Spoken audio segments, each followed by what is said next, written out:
Welcome to the Purple Political Breakdown. How's it going? How's your day been? And today we have another episode to talk about some interesting issues, talk about some important issues, and as always, push the agenda, push the moniker of this podcast, political solutions without political bias.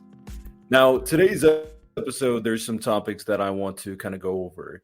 I wanted to kind of go over the value of drugs and being on drugs. There's an Oregon bill that just got passed. I'll kind of inform you about what that is.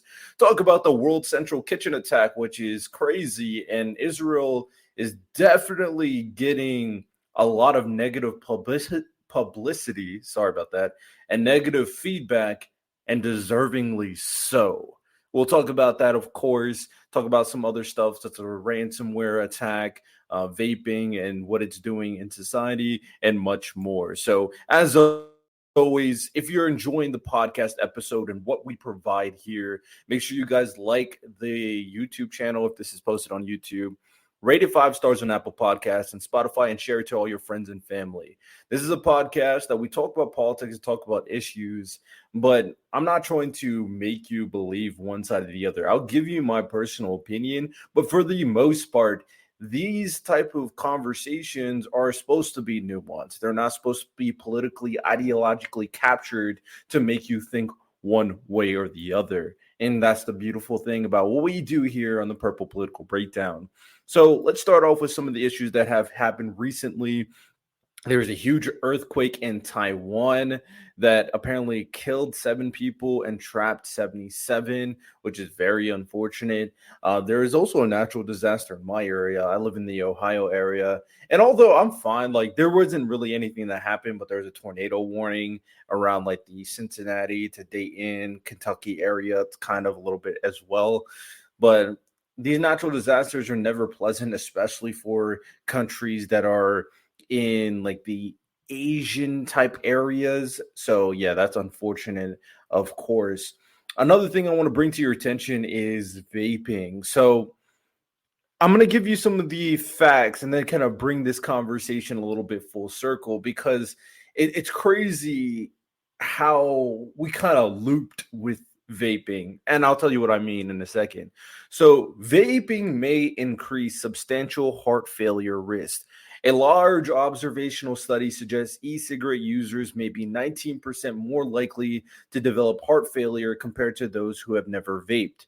Data was analyzed from surveys and electronic health records of 176,000 participants with an average age of 52, 3,200 of whom developed heart failure. More studies are linking e-cigarettes to harmful effects and finding that they might not be as safe as previous thought, said a Yabuka Ben-Alsam, a physician at MedStar Health in Baltimore and the study's lead author. The reason why I say this is coming full circle is because this is the cigarettes pandemic all over again. It's actually insane how many people are vaping nowadays and how people are smoking weed, but totally different things. But I'm going to kind of get to my point in a second. Cigarettes were hugely popular. And the reason why people smoke cigarettes and the reason why people smoke vapes and smoke weed is it calms their nerves. It's a relaxer. It relaxes them from the stresses of the world. And even though society is getting safer, we're having more food, we're having more freedom, people are getting more stressed somehow. And there's a reason for it. And we're not going to dive into it in today's podcast episode, but there's a reason for it, obviously. So people are going to means and methods to try to relax their nerves and calm them down. And we got rid of cigarettes. Everybody was kind of learning that cigarettes were terrible. They caused lung cancer, X, Y, and Z. It has been ingrained into my generation, the generation after me, and moving forward. Smoking a cigarette nowadays is seen as blasphemy. But all we did is transition from cigarettes to another substance and vaping. And crazy enough, vaping is not good for you either. So ultimately, what it's saying to us, the historical precedent that it's kind of emitting, is that people are trying to find any means to calm themselves down from external means. I think there are better ways to do it, But some people don't want to go the more logical approach. They want to go the easy approach, just a quick substance to calm me down. And that is vaping, e-cigarettes, those little rectangle things. It tastes better. People say, "Oh man, they may not." I think some people. I think the selling point is some of them don't have nicotine or something. And it's crazy because my sister does a lot of e-cigs and vapes, and I'm like, not only are they expensive, but what do they truly do for you? I kind of feel similarly to weed to an extent because all these agents are trying to calm people down and relax their nerves, but they're also kind of making people somewhat submissive, too lax, too calm, too lazy. There are things that you can use in terms of terminology. I think people need to be willing and need to have the vigor to face these things up front. Go right at your problems and fix it. But I know it's hard. It's easy for me to say that because not everybody works like me, and I don't try to pretend that anything that I can do or any way I think can apply to the masses because I've come to learn it doesn't. So the biggest point that I'm making here is it's interesting how human society basically went in a circle. Cigarettes, calm people, lot sold everywhere. The prices started stacking up. We found out it's dangerous, banned, unhealthy. Nobody should do it.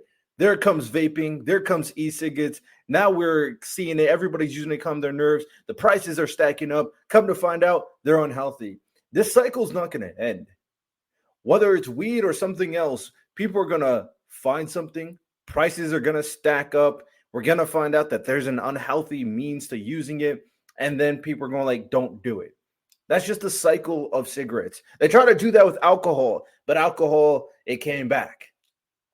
I don't think they'll be able to do with weed either. But ultimately, too much of anything is a bad thing. And that's what we have to learn.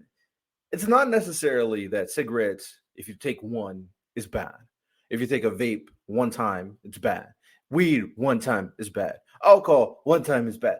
That's not the case. The reason it's bad is it's an external substance that you're continuously using.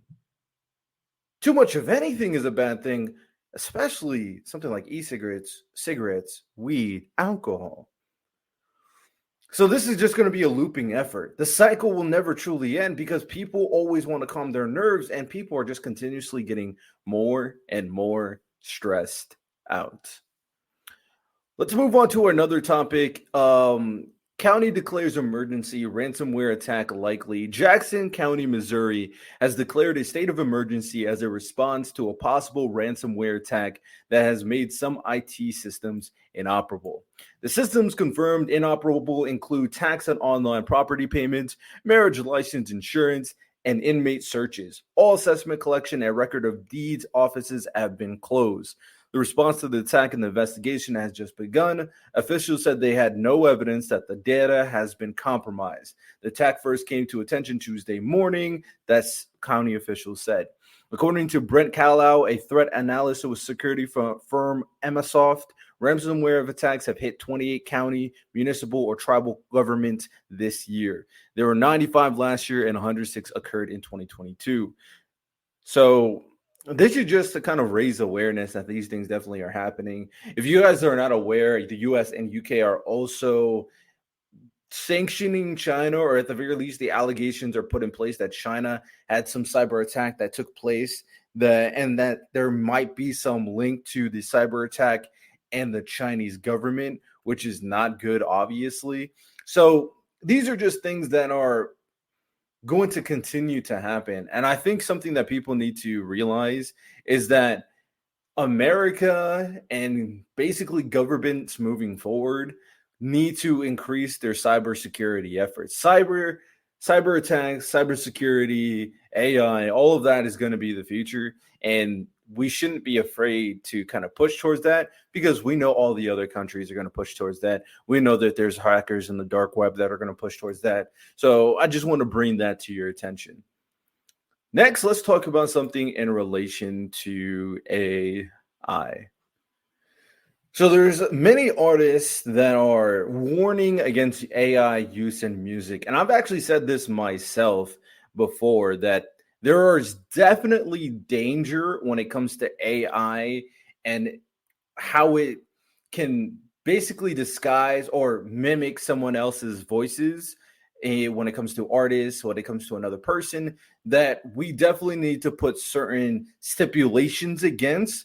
And it's crazy to me, right? It's crazy to me because I don't think AI is necessarily bad. But if we're going to have some of these concerns when it comes to social media and what it does, and we always have these concerns of like, oh man, we got to make the most money and capitalize on that.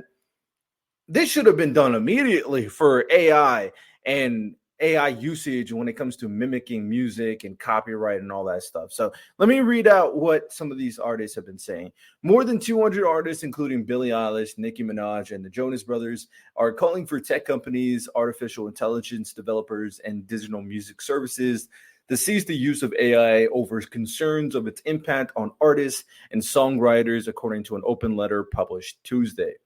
The artist warned that the unregulated use of AI in the music industry could sabotage creativity and undermine artists, songwriters, musicians, and rights holders.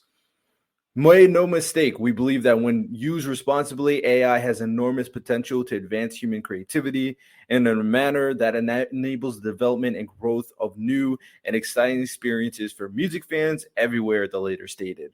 They added that unfortunately, some platforms and developers are using AI in ways that could have detrimental impact on artists. When used irresponsibly, AI poses enormous threats to our ability to protect our privacy, our identities, our music, and our livelihoods. Other artists signed the letter, including Katy Perry, Zayn Malik, Noah Khan, Imagine Dragons, and the estates of Bob Marley and Frank Sinatra. Now, obviously, there's more to it, but you guys kind of get the basic gist of what is going on. And ultimately, I think that is a very fair thing to say for me, at the very least. AI has a lot of benefits, but the ability to copy people's voices should never be allowed. I'm dead serious.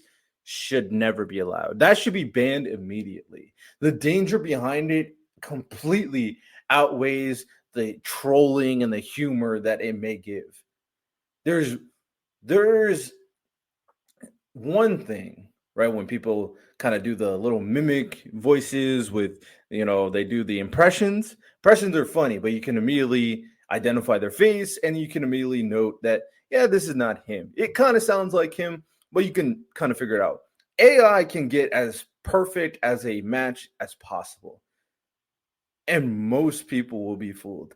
And the way that AI has been used already in terms of trying to scam people, even the fact that YouTube, it's ridiculous. YouTube, this is so irresponsible that you allow ads on your platform that has AI imitating creators and rich people and people like Joe Rogan's voices to basically push their ad is so irresponsible. So I think you can make a holistic argument that AI, in terms of imitating voices, should be banned. Straight up, should be banned.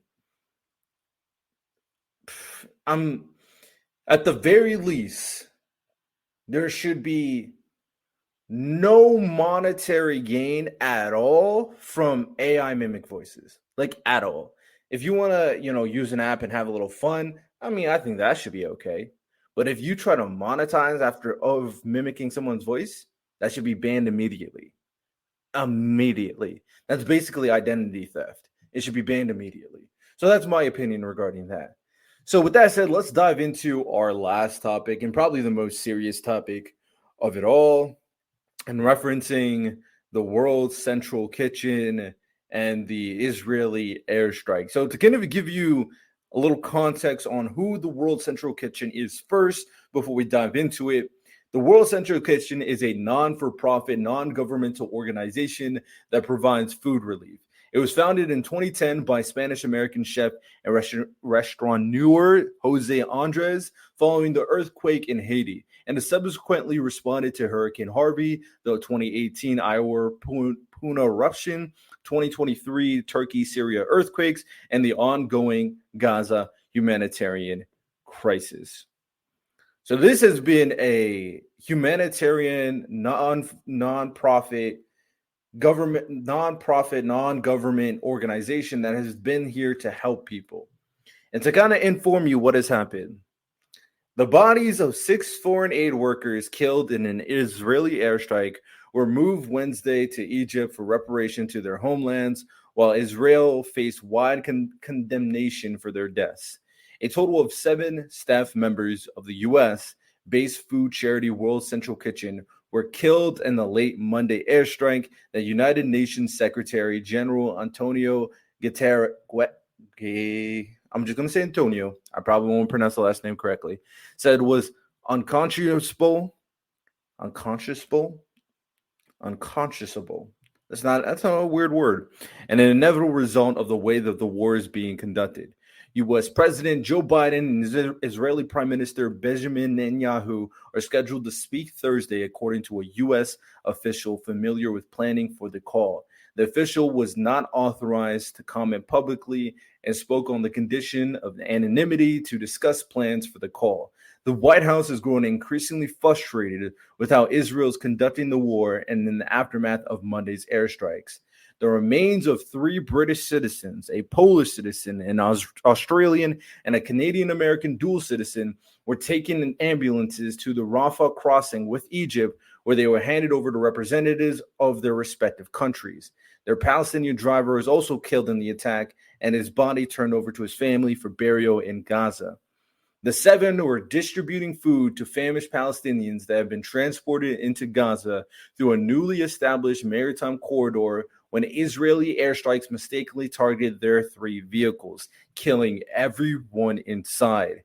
Israel's armed forces chief Herzai Halevi called the attack a grave mistake, which he blamed on nighttime misidentification, adding into a video message, "We are sorry for the unintentional harm to the members of the World Central Kitchen."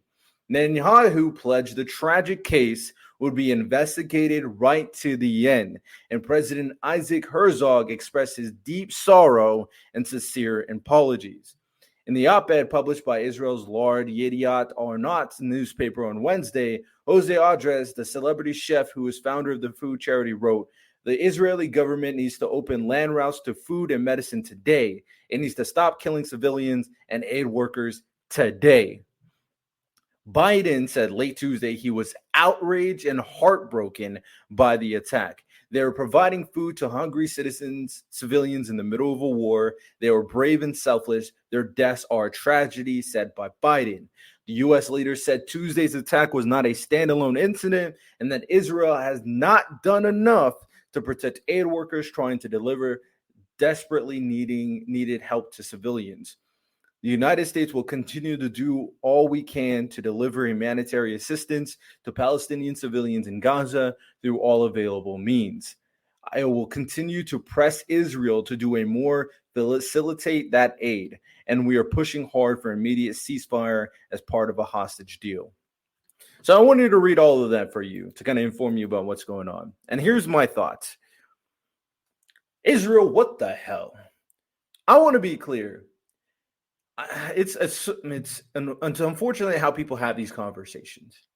It's unfortunate because now people who are going to say pro-Palestine say we were right all along, right? And people who are going to be potentially pro-Israel might go, oh man, maybe we were wrong all along. It's not that simple. And people try to make these things a black and white situation. Let's be very clear. For me, at the very least, before the kind of push to Rafah, I was somewhat siding with Israel, especially considering the October 7th attack and that they're our allies. I was somewhat siding to them to an extent, but I immediately noted that Hamas was terrible And certain Israeli extreme right wingers in the government are also terrible. Like they're equally as evil because they want the extermination of the other side. So I've always noted that right off rip. But if I had to choose a side, I was choosing Israel to an extent. Ever since the invasion on Rafah, I have no idea what the goal is for Netanyahu because now he's been losing so much support and has been doing despicable things.